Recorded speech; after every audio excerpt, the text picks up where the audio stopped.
On amena alors celui qui avait été aveugle devant les pharisiens. Le jour où Jésus avait fait de la boue et lui avait redonné la vue était un jour de sabbat.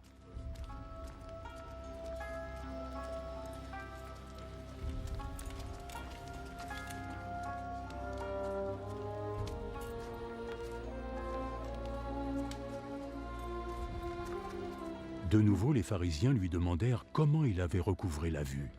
Il m'a mis de la boue sur mes yeux. J'ai lavé mon visage et maintenant je peux voir. L'homme qui a fait ça ne vient pas de Dieu, parce qu'il n'obéit pas à la loi du Shabbat.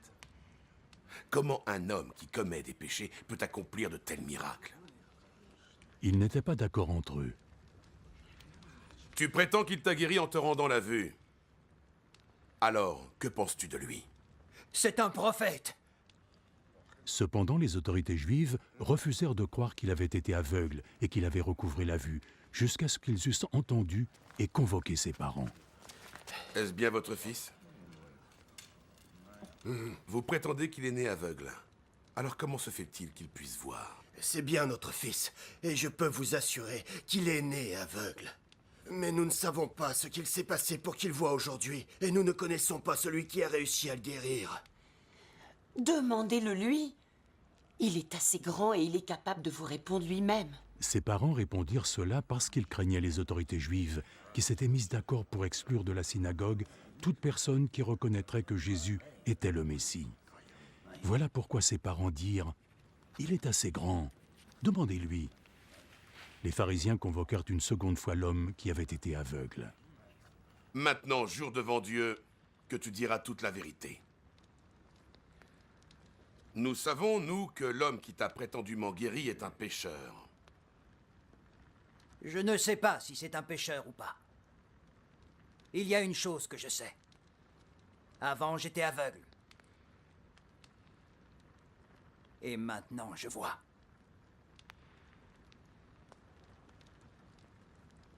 Qu'est-ce qu'il t'a fait? Comment a-t-il fait pour que tu recouvres la vue? Je vous l'ai déjà dit et vous ne m'avez pas écouté.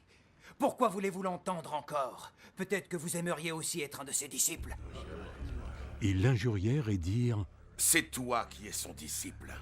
Nous sommes les disciples de Moïse. Nous savons que Dieu a parlé à Moïse. Quant à cet usurpateur, en revanche, nous ne savons même pas d'où il vient.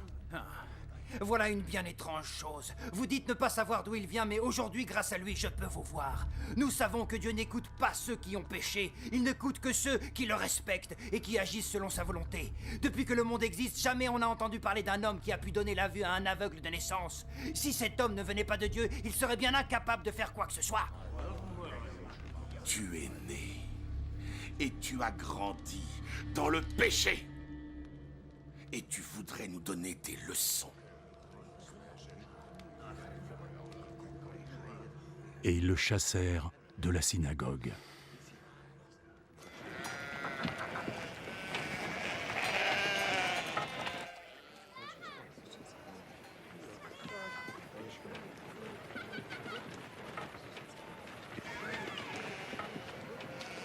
Quand Jésus apprit ce qui s'était passé, il alla trouver l'aveugle.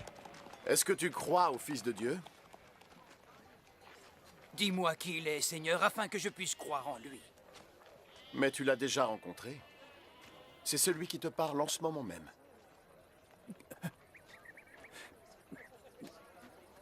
Je crois en toi, Seigneur. Et il s'agenouilla devant Jésus. Je suis venu dans ce monde pour le jugement. Pour que les aveugles puissent voir et que ceux qui voient deviennent aveugles.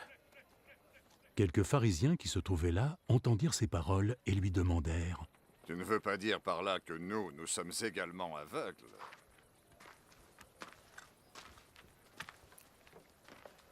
Si vous étiez aveugle, vous seriez innocent. Mais puisque vous dites que vous pouvez voir, c'est que vous êtes encore coupable.